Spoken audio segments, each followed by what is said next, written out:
This time, Dr. Benjamin Weiss will be speaking about Medallic history of religious and racial intolerance. And just a little bit about Dr. Weiss. He's a retired neuroscientist who's now spending most of his time in the field. Excuse me, we can't hear. Oh, really? Yeah. Oh, sorry. Yeah, they promised me. Can you pick me up back there? It's on him. No? No. It's on. Yeah, my thing. So I get, is that better? All right, I'll just yell.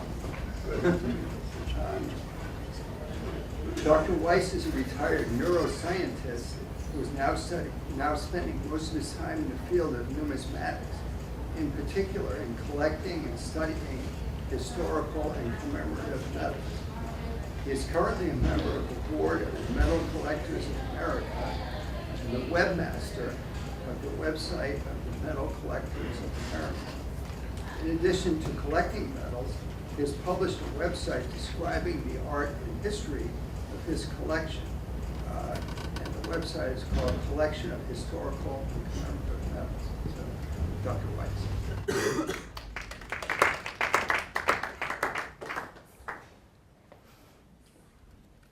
Thank you so much, Mark. Can everyone hear me? Yeah. I appreciate the invitation. My wife went to Villanova as a graduate student, and I've taken a number of courses here as well, and I've found them all wonderful, and I'm sure you students do as well. Bigotry, both religious and racial, has a long and sordid history, and to this day remains alive and well.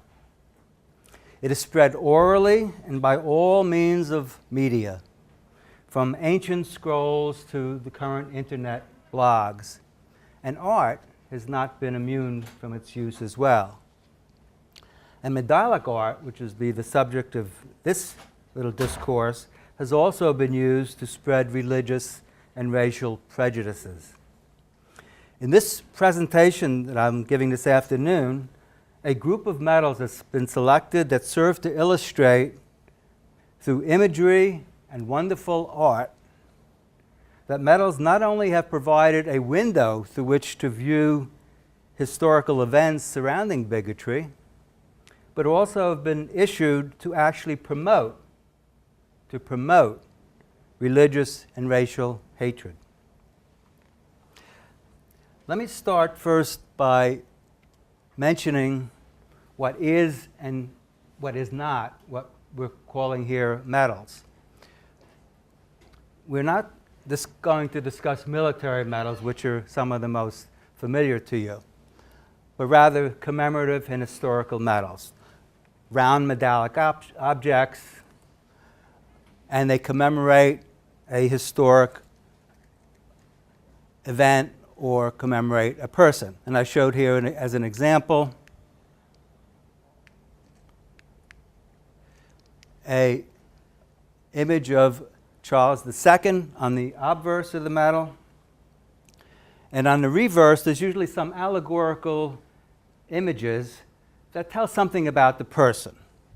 So we have here Hercules to show Charles II's strength, Prudence back here, Minerva to show his wisdom, commerce, and here is abundance to show the abundance that he's provided to his constituents. The metals have no intrinsic monetary value, so this distinguishes them from coins. They're not valuable in themselves. What makes them valuable is what makes any art valuable. Their artistic quality, who makes them, how old they are, the condition of the piece, and the historical importance of them. As I said, the obverse ordinarily depicts some person, and the reverse some characteristic of that person. Now we're going to talk about, in this session, a wide variety of topics related to bigotry in metals. And as such, is going to kind of hit and miss on lots of different areas. We're going to talk about anti-Semitic metals as a starter. We'll go into the Christian-Muslim conflicts. Talk about anti-Catholic metals and their counterpart, the anti-Protestant metals. We're going to mention at some length the religious conflicts in England as they're reflected in metals, and we're going to conclude with some anti-black metals. So you can see it's a wide range of topics that we're going to consider, so obviously we're going to be very superficial in our discussion.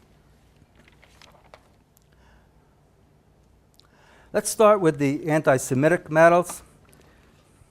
As you know, prejudice against all religious groups are widespread. No one group has a monopoly on giving or receiving religious bigotry. They're all involved. They're all targets, and they're all targeters.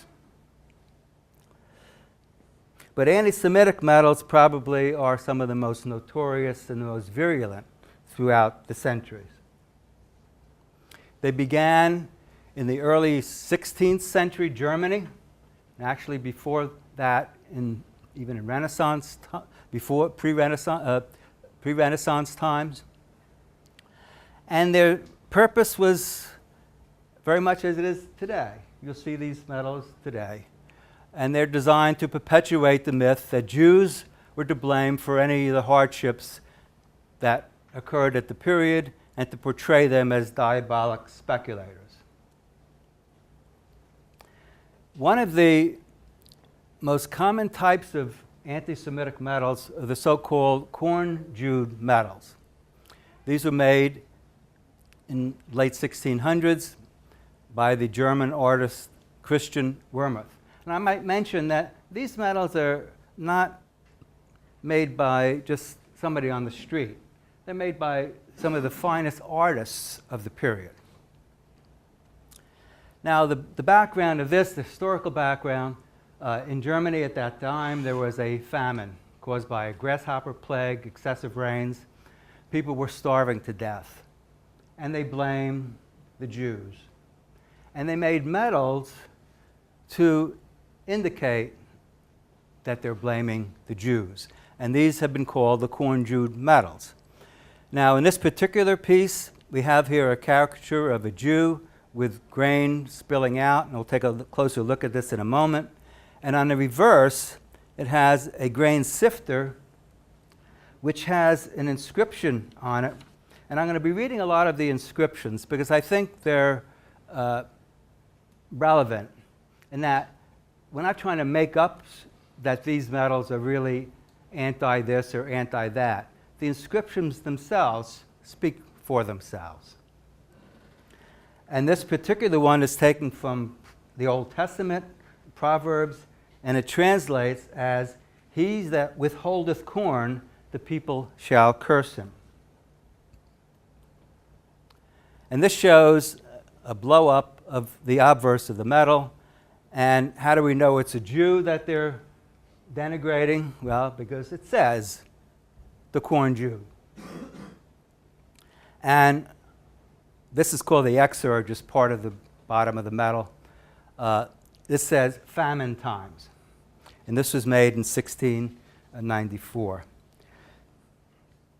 Now, these metals were made and remade year after year after year, sometimes in silver metal, sometimes in more base metals, metals, like lead, bronze, etc. And they were made repeatedly. Now, sometimes, as you might imagine, things weren't so bad in Germany. There was plenty of grain. So what was a person to do? Well, they made metals that were anti-Semitic to fit the times. In this case, they have a metal which has been called easy times. Now, there's plenty of grain around, but they made the Jew also as a speculator in corn at this time. And here, if you could make this out, this is an old woman, and an aristocratic man with sacks of grain in the background. And how do we know this is an anti-Jewish medal? Because it says in this now German legend, poverty is weeping while the corn Jew is laughing. And on the reverse, it's kind of an obvious picture here, is a person hanging from a tree. And the legend reads, avarice is the root of all evil. So again, these are not subtle. You don't have to really scratch your head a lot to think of what these medals are trying to portray. Now, there are medals that involve conflicts between all religious groups, as I said.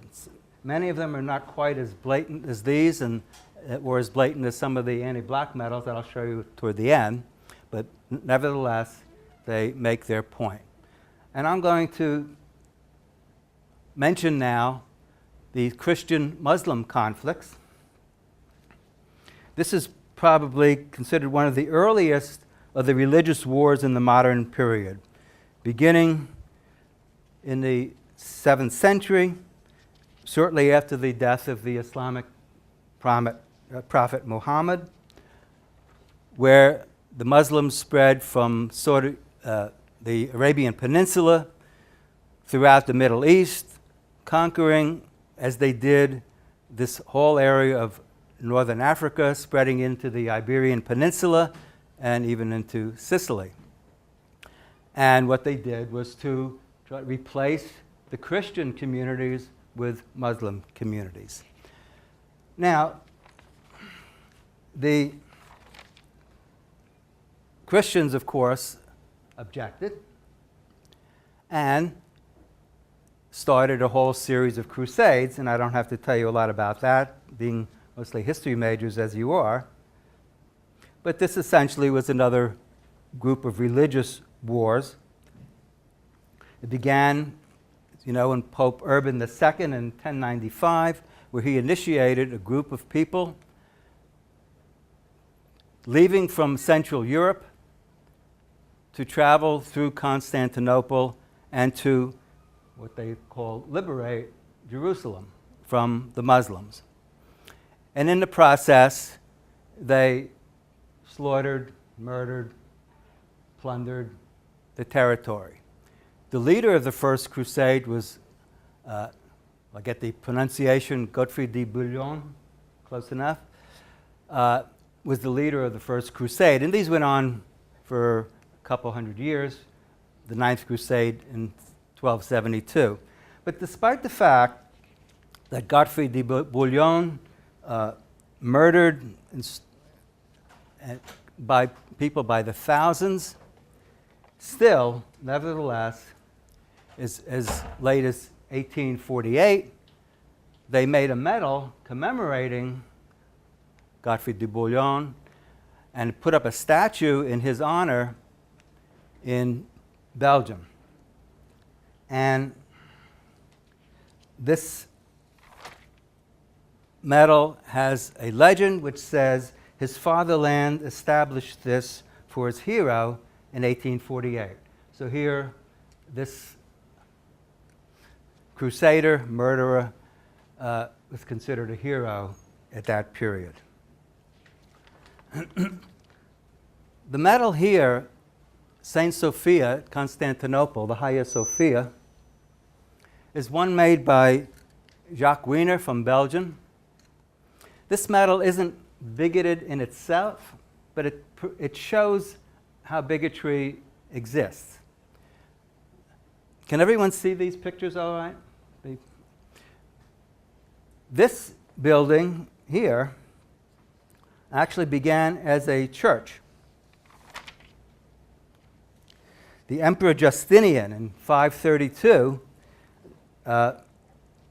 built this church in this site in Byzantium, the ancient city of Byzantium. And as it was expanded over the years, it became very large, and actually for about 1,000 years, it was the largest cathedral in Europe. The largest cathedral until the cathedral in Seville was built in 1520. But as this legend explains, that in 1453, Constantinople was conquered by the Ottoman Turks, and the building, the church or the cathedral, was converted into a mosque. The walls were plastered over, all these beautiful Christian mosaics were plastered over. The bell tower was removed, and in its place, minarets and all the features of a mosque was made. And it became a mosque and stayed that way for centuries. The interesting thing to me is that more recently, as you know, Turkey has become more secular. And they've converted this mosque into a museum. And now, if you read the newspapers today, you'll see there's a big conflict among the people. Some people say, well, we want it to be the church that it used to be. Some people say, I want it to be the mosque that it used to be. And others say, let's just leave it as a museum. So that's the fight that's still going on. Let's turn now to another portion of history and look at some of the anti-Catholic metals. This is the Protestant Reformation. As I'm sure you all well know, this Protestant Reformation began in earnest with Martin Luther in 1517, publishing his very famous 95 Theses protesting many practices of the Catholic Church, some of them being the main one being the indulgences that existed at that time. And other Protestant reformers, of course, came out shortly thereafter, one of them being John Calvin, who, of course, started Calvinism in more Northern Europe. I showed you Calvin in particular because I have a lovely medal of him. This is by Sebastian Dadler.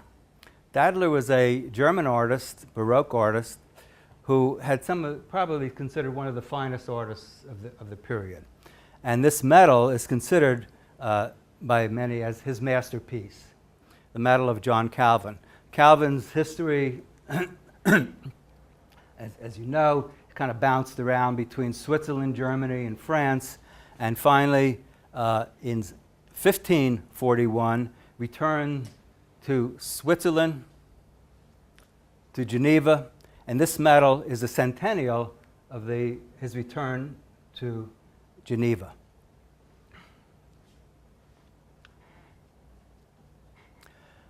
Well, so the Protestant Reformation began, and not too long after that, it didn't take too long for the Protestants to start making anti-Catholic metals. This is, I think, a very important piece in the collection. It's by an unknown artist, and it's a bronze cast piece of 1544, and it depicts on the obverse a pope, and on the reverse a cardinal. So what's anti about this? Well, let's look a little bit more closely. And we can see here, as those of you who are really good at Latin, probably a lot better than I, mali corvi malum ovum, would be translated as from a bad crow comes a bad egg. And there are various translations one could use, none of which are flattering, should we say. The issue about this metal is what happens when we turn it at 180 degrees. We can see the Pope is now portrayed as the devil. Here we have his nice pointy ears, the horn, etc. So the Pope is really a devil according to this metal. We look at the reverse of the metal and show the cardinal. This Latin translation, again, variously translated, even though you are stupid, become wise at last. Or sometimes I see wise men are sometimes foolish. Again, any way you look at it, not flattering. Let's flip him around, and we see that the cardinal now is a jester. So this is one of the very, very early, 1544, very early anti-Catholic medals. Soon after, it didn't take too long after the Reformation when they came about. Well, as you well know, with the Protestant Reformation began a whole series of religious wars lasting for more than 100 years, almost continuous wars. The 30 Years' War was probably one of the most prominent among those. From 1618 to 48, as almost all wars do, they involve military and political aspects, but essentially it was a series of religious wars, pitting the Protestants, mostly Lutherans and Calvinists, against the Catholics in the Holy Roman Empire. The dominant Protestant that I want to mention is Gustavus Adolphus of Sweden, but as you might have guessed by now, I have a medal of Gustavus Adolphus of Sweden, or a couple of them. And I'll show you that. Just to remind you what we're talking about, the northern part of Europe is mostly Protestant. There's Sweden. The central southern part, mostly from the Holy Roman Empire, the Catholics, and they fought. And they fought, and they fought. Gustavus Adolphus came from Sweden, followed this red line. Just show here this city of Brighton fell, and Lutzen. Just mention those because they're relevant to what we're going to talk about here, and that is a medal of the Battle of Brighton fell. This is a battle that Gustavus Adolphus of Sweden won. He beat Tilly, I think it was, in the Holy Roman Empire. And the medal on the reverse shows him resplendent here as it's like a Roman soldier with a sword and shield with a cross on it. And he's stomping at some people. And if you can make out here this tail, this is emblematic of the papacy. And what's interesting and revealing is this very, very long legend, which, if you bear with me, I will read to you as a translation from the Latin. And it says, I, as a soldier for Christ, under the guidance of Christ, I lay low the tyrants and heretics alike, and I trample them under my feet. I spare the worshippers of Christ, and I fight to the end the fanatical worshippers of the Pope. Christ as my leader inspires me. This is the translation of the Latin inscription, clearly expressing the religious justification of the war and the preference that Christ has for one Christian denomination over the other, as it unambiguously implies that Christ is on the side of the Protestant Swedes, is guiding the massacre of the tyrants, trampling the rebellious heretics, and waging war on the admirers of the Pope.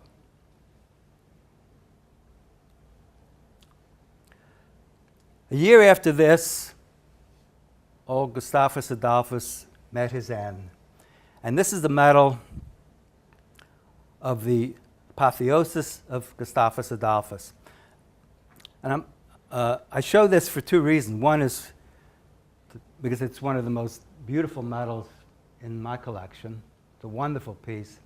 And to remind me to tell you that many of these medals that I'm showing you here and others are now on display at the Philadelphia Museum of Art. And anyone who gets a chance and likes to go visit them, they're there for seeing. In room 242, this is my plug for the medals. But this is Gustavus Adolphus on his death. Wonderful, wonderful piece. Well, let's turn now to some anti-Protestant medals, since we just talked about the anti-Catholic medals. course, one of the most infamous events of the period was St. Bartholomew's Day Massacre in 1572, where now we're in France, Catholic France, massacring Protestants.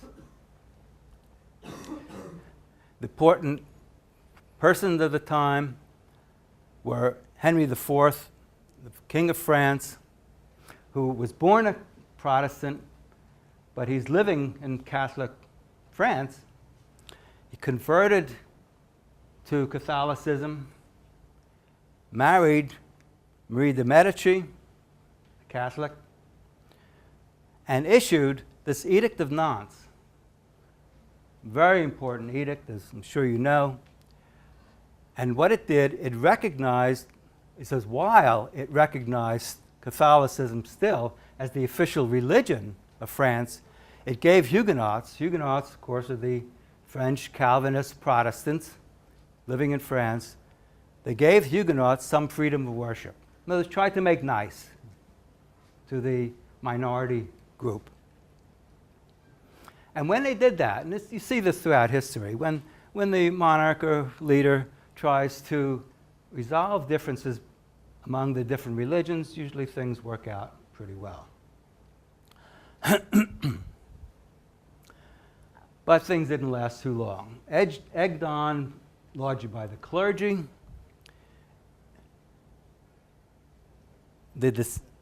next from Louis XIII, son Louis XIV, the Sun King, very famous, one of the longest reigning monarchs.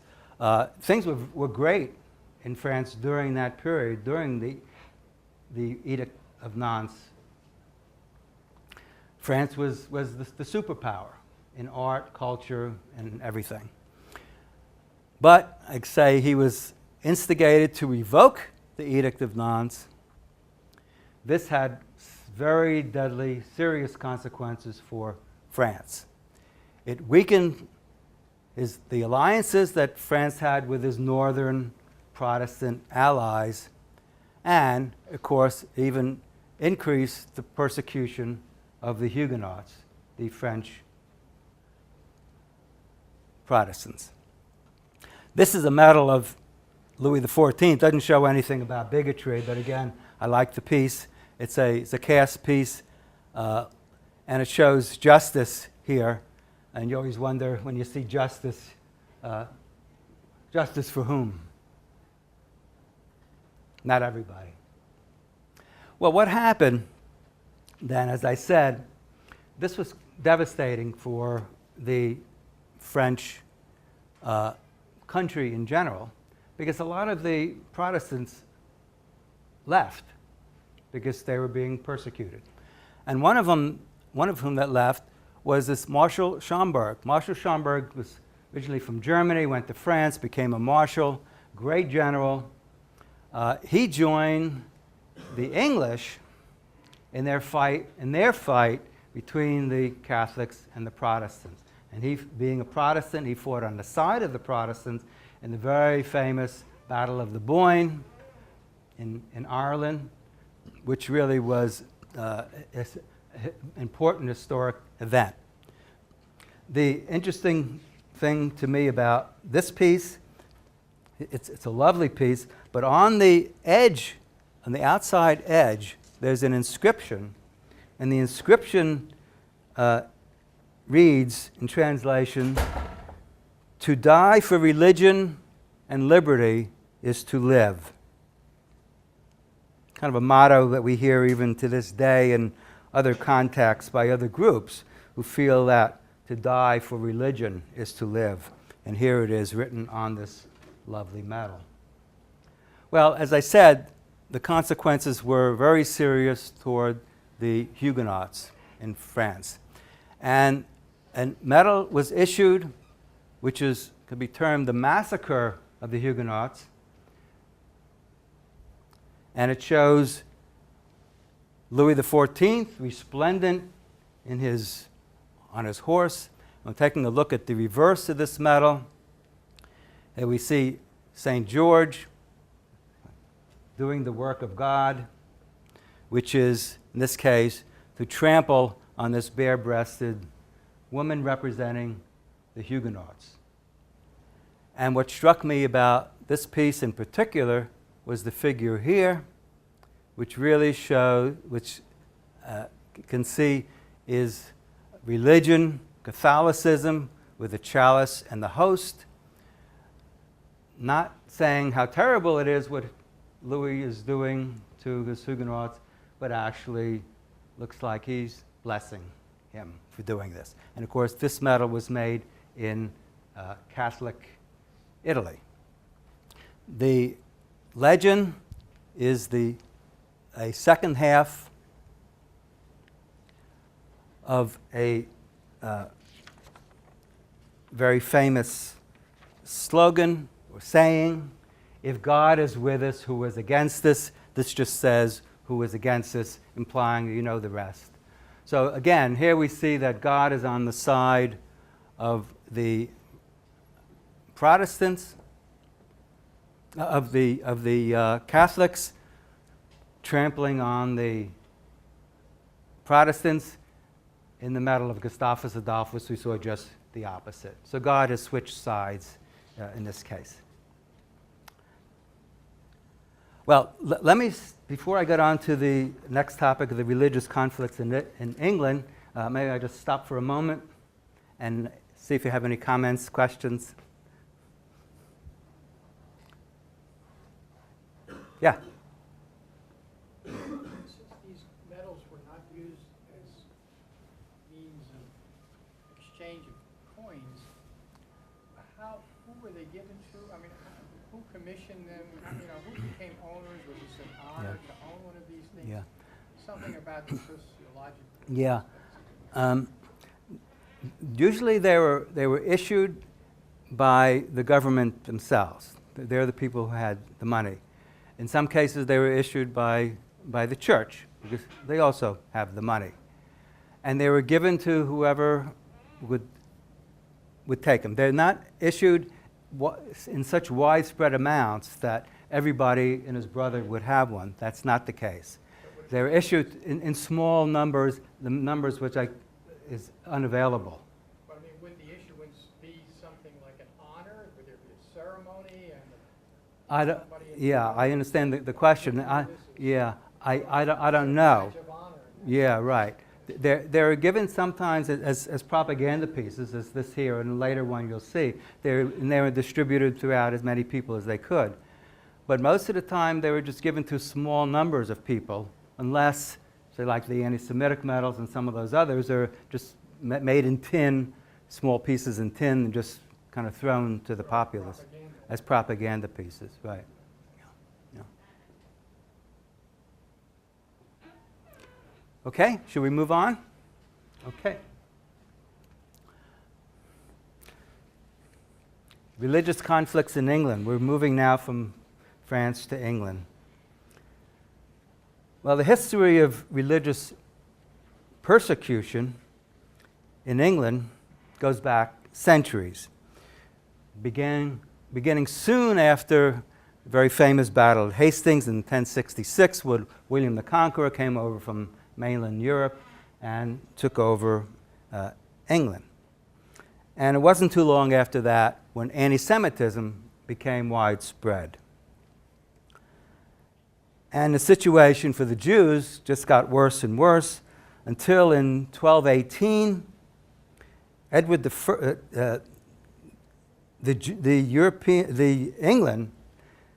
became the first European countries to ever require Jews to wear a marking badge. Now, you probably know the history of Nazi Germany. The Jews were required to wear a badge on their clothes to identify them as Jews, so they later could take them out and murder them.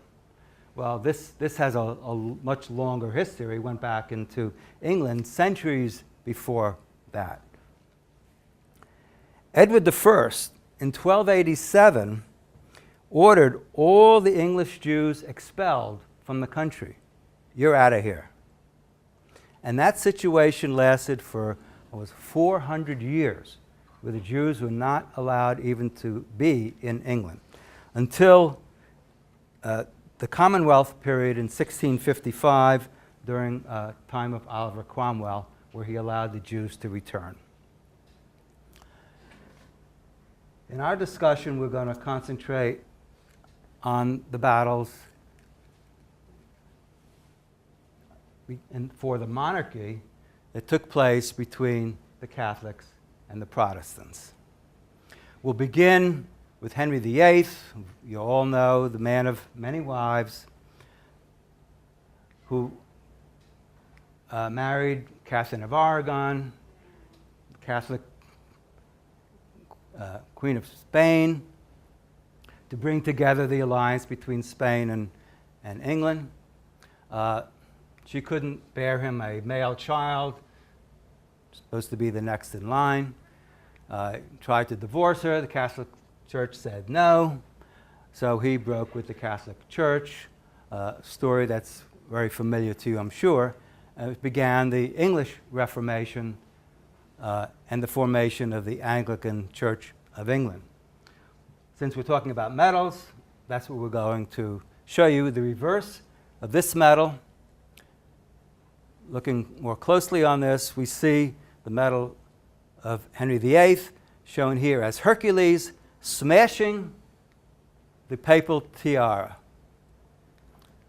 And here in the background, you also see, as you see very often, the fire where they're burning the heretics. And the heretics could be one group or another, depending on who's doing the burning and who's being burned.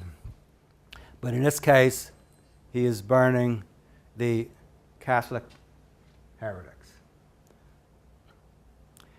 Henry was succeeded by his son Edward, who died at a young age, but was raised a Protestant. And here on the reverse of this medal, you can see a young Hercules, since he was just a young man. But of course, he's still strangling the symbol of the papacy. He'll have nothing to do with papacy. And this medal, again, shows that. Mary followed Edward. Mary was the daughter, as you know, of Catherine of Aragon and Henry VIII, raised as a Catholic. She brought back Catholicism to England and murdered many of the citizens that had made the mistake of converting to Protestantism. And the reverse here shows Mary here now with the papal tiara, with an image of the Pope on a medal, with a lot of instruments of torture surrounding him, and again the inevitable fire to which Mary has consigned the Protestants to burn for their beliefs. Elizabeth I followed. She reestablished Protestantism, again started subjugating the Protestants, and of course she was the last in the Tudor line, passing the throne to James I. The reverse of this medal again shows the religious aspects of this, since that's what we're concentrating on. Here, of course, is a scene depicting the Spanish Armada. Spain against France, which, as you know, Spain against England, which England, of course, won. The story being that there was a great storm and a lot of the Spanish fleet was destroyed. And what they're making here is that the eye of God is shining down on this and has caused this to happen. With Protestantism here, the symbol of Protestantism here on the left. So again, we can see how God is taking sides, as depicted in the medal, on this great war between Spain and England, between Catholics and Protestants. Well, I show you these medals kind of to bring along our storyline. The Stuarts. Elizabeth had no children. So a new group, new family took over. James the first in line of the Stuarts. James the First, as you recall, Jamestown is named after him, one of the early English colonies in the United States and Virginia. The King James Version of the Bible after James the First. He was supplanted on his death by Charles the First. Charles the First had lots of problems with Parliament and eventually started the English Civil War. He was beheaded for his obstinance, and the Commonwealth period began with Oliver Cromwell taking over. And this reminds me to tell you that I brought along a few medals over here. So after the talk, if you'd like, you could look at them. And one of them is this medal. It's a wonderful piece by Mueller, a German artist, of Oliver Cromwell. And you're welcome to look at that. Oliver Cromwell turned out not to be any better than the kings and the queens. And he was replaced by his brother, actually, for a while. And then finally, the restoration, yippee-doo, the restoration of the monarchy, exemplified by Charles I, in this medal by Peter van Ebel, a Dutch medal, because Charles II was exiled in Holland during that time of the Commonwealth period, and he was brought back. He made some deals to be nice between the Catholics and the Protestants, and he was restored to the throne. Now, Charles tried and failed to make some amends between the Catholics and the Protestants. And he issued a Declaration of Indulgence. The Parliament at the time did not care for any indulgence between one religious group and the next, and they made him withdraw it. James II tried again. James II now is a Catholic, and he reissued the Declaration of Indulgence. In 1687. And what this Declaration of Indulgence did, it suspended all the penal laws against Catholics and other dissenters, nonconformists, who did not join the Church of England. And this included not only the Catholics and other Protestant groups that didn't conform to the Church of England, but it included Muslims, Buddhists, Jews, atheists. Way ahead of his time was James II. And he went one step too far for the people, in that he required these Anglican bishops to read this Declaration of Indulgence to their parishioners. Well, this did not sit well with the bishops. I don't know if they said, "No way, Jose," but they said something of the sort. But they were not about to do that. And the Archbishop of Canterbury and several of his supporters wrote a letter to James II, their king, saying, "We are not going to read any Declaration of Indulgence to our parishioners."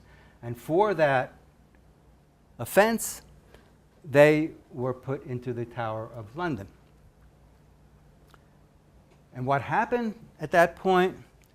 Medals were issued, not against the bishops for disobeying the king and not allowing religious indulgences, but rather to support them. And this is one by George Bower of England, issued in 1688. Here's Bishop Sancroft and the 7 bishops. And many metals of this type were made at that time. And some of the people poked little holes in the top of these medals and wore them around their neck very proudly. And one might say that then, as now, in some circles, religious intolerance is worn as a badge of honor.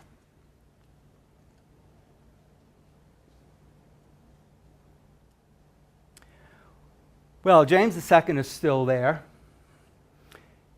If you remember his history, James married Anne Hyde as his first wife. Anne was a Protestant, had 2 children. Anybody know this history? All you know the history? Anne had 2 children. Anne Hyde had 2 children, Mary and another Anne, both raised as Protestants. James remarried Mary of Modena, a devout Catholic. First wife, Protestant, 2 children, 2 girls. Second wife, Mary of Modena, a devout Catholic. Problem. Now England has a Catholic king, marries a devout Catholic, who tries to convert everyone to Catholicism. And, as luck would have it, they have a child, a male child. In other words, a real kid, not one of those girls. Okay? James Francis Stuart, who was the rightful heir to the throne. So this I found kind of interesting too. Just you wonder what kind of bigotry really trumps other kinds of bigotry. We have 2 women who should be next in line to the throne, since they're the oldest children, but they're Protestants, or I should say the Protestants, in England. That's good, right? It's good that they're Protestants, bad that they're women. Here we have James Francis Stuart. Good that he's a guy, bad that he's a Catholic. Which of those bigotries are going to trump the others? Well, it's a question. But people were very annoyed and very upset. Here we have a Catholic king, Catholic wife, and a Catholic son. What to do? What to do? Well, what they did was get somebody else. And they called in William III of Orange. Go over to Europe. William III had a kind of a distant relationship. He was actually the grandson of Charles I. They got him to marry the first Mary, again from the first wife who was raised the Protestants, and now we have a Protestant Mary who really was in line to the throne, the wife of James II, and kind of a relative, grandson of Charles I, but he's a Protestant. That's good for England. And they brought them together, and of course this is William and Mary, and this is called the Glorious Revolution. And it ultimately led to this act of settlement, which I'll show you in a moment. So here is William and Mary. Nothing bigoted about this particular medal, it's just a pretty piece. Very nice piece made in 1677, showing really the union of William and Mary as they took over the crown of England together. But what is this act of settlement? This was passed in 1701 because William and Mary had no heirs. And this is always a problem. Monarchs have no heirs, or no legitimate heirs, or no male heirs. It's always a problem. They had no heirs. So what would ordinarily happen? Well, we still have hanging around that James III, that James Stuart, the boy of James II, the son of James II. He's still there. But if he becomes king, we got a Catholic. Bad news for England. So they passed this Act of Settlement. This act assured that only Protestants could succeed to the English throne. No Catholics. Forget about the Jews and everybody else. Only Protestants could succeed to the English throne. And this led to a German, George I of Hanover, starting this whole Hanoverian line, ending with Queen Victoria, becoming the King of England. And there were attempts to reestablish a Catholic to the throne. Of course, the Catholics were not to be denied, at least in their effort, trying to get James Stuart, who was called the elder pretender to the throne, given a designation 3 in parentheses, never quite made 3 without the parentheses. So here comes George I. From the left and from the right comes George I. This is his coronation piece. And looking at this, we can see again, here's George as St. George and the dragon, killing the dragon being the symbol of the papacy again, right on the coronation medal. We're killing those guys. And he is, as the Latin says, defender of the faith and equality.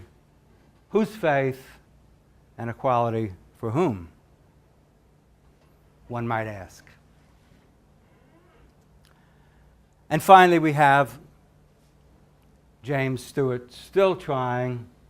These are the Jacobites, the supporters of James, Catholic James, trying to get back into the throne of England. This is a strictly propaganda piece. We mentioned earlier propaganda pieces, and distributed to whomever they can get, trying to get the populace back to reminding them that, hey, James is really should be the king. And this unica salus, our only salvation is James. And this here, the Latin translation is what's worse than being in captivity? Captivity now being from the Hanoverian. And the symbolism here is just wonderful. This is the Hanoverian horse. George I, of course, coming from Hanover. He's a Hanoverian. The Hanoverian horse stomping on the Lion of England with Britannia, the symbol of Britain, Britannia, moaning in the background. St. Paul's Cathedral across the Thames here. This was a propaganda piece given out to all the Jacobites to try to get them to support financially and militarily James. Well, that didn't work. And with the passage of the Act of Settlement and the final defeat of the Catholic Jacobites, any chance of Catholicism becoming reestablished in England ended. And it would be a long, long time between the Catholics and the nonconformists had any political rights. It took over 100 years before they could even vote in Parliament or hold any major office. And of course, that applied to all other faiths as well, except, of course, the Protestants. The monarch was not only forbidden to be a Catholic, they were not even permitted to marry a Catholic, thus ensuring the Protestant succession to the throne of England, a situation which exists to this day.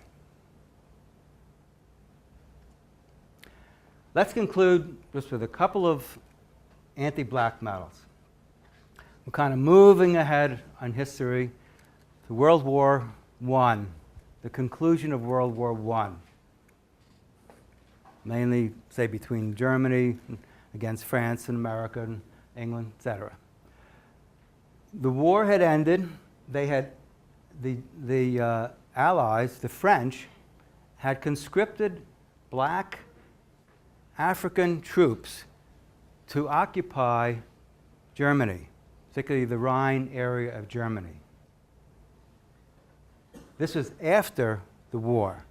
This clearly did not sit well with the Germans. And they issued propaganda pieces such as this, called The Watch on the Rhine, The Black Shame. On the obverse here, we see a caricature of a black African soldier dressed with the helmet of France, wearing an earring showing he's from Africa. And on the reverse, very graphic image of a German, white German woman, hands tied behind her back to this giant phallus, surmounted by the same helmet that this black soldier is wearing. And the inscription in German being the black shame. Don't need a lot of imagination to interpret this medal. And the last one that I have here is called Code Napoleon, again showing black soldiers grabbing young girls and women, forcing them into prostitution. Well, how do we know it's prostitution and how do we know it's anti-black? Because right here on this house, it says in translation, whorehouse for Negroes.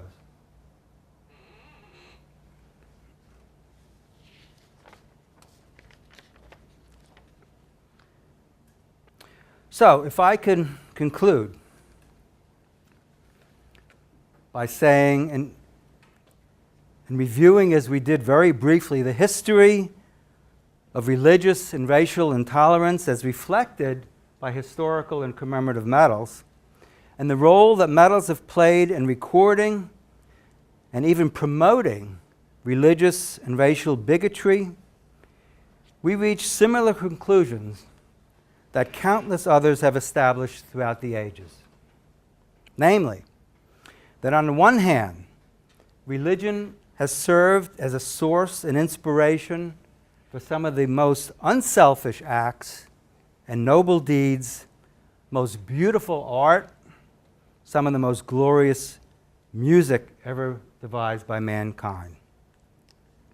But at the same time, by advocating with force or coercion the superiority of one group's theological views over another's, by subverting the basic tenets of their religious doctrine, and by providing the excuse, the rationale, the motivation, or justification for political and military aggression,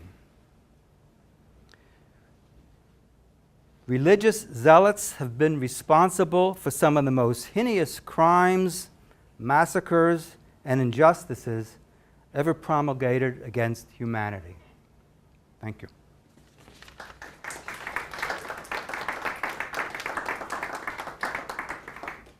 there questions for Dr. Weiss? Yeah. What would you say is your favorite medal out of the ones you showed? I'm sorry? What would you say is your favorite medal out of the ones you showed on the PowerPoint? The favorite medal in general, I would say Yeah, the medal of Gustavus Adolphus on his death. And that's a wonderful piece. And so you could see that at the museum. And I got to tell you, again, remind you to, if you like to see some of the medals there up front. Yeah. How many people are like yourself collectors of this? Is this a very extensive kind of? Yeah, not many. I would say around the world in the hundreds. Hundreds only. In the hundreds of collectors. In the entire world? Yeah, I'd say it. Well, you know, maybe a couple of thousand. If, you know, depending on collectors, you know, small, just have a few medals. A lot of people get medals passed down to them. Their grandfather gives them a medal. Are they a collector? Probably not. Yeah. Not a lot. Yeah. How do you acquire these medals? Through auctions, mostly. Yeah, foreign auctions. But there are not that many in the United States, but mostly in Europe. Dealers. That's you go to shows, coin shows. Sometimes there'll be a few metal dealers. Over there had a question. You still have a question up there? You asked my question, actually. Oh. They were required to. Yeah. Yeah, you showed, right about the time you were talking about Queen Elizabeth I. Yeah. You showed a female figure strangling a dragon-like. I think that was Edward strangling the dragon. Oh. Edward the Sixth, is he? Seemed like there was you showed a female figure that was strangling something. You said it represented. Well, if I could, let me see if I could get back to that, if I can.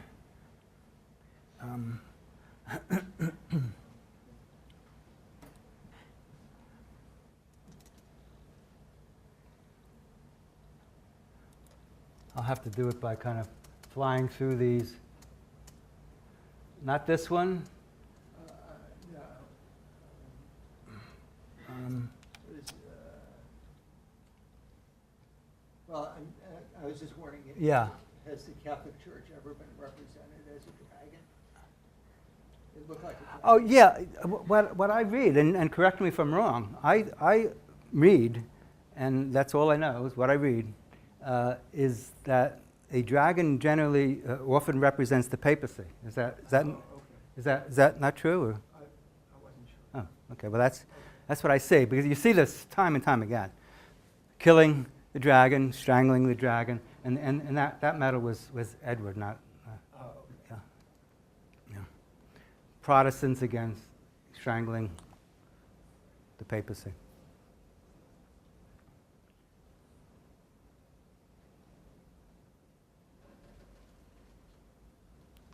Okay, thank you again. Thank you very much, sir.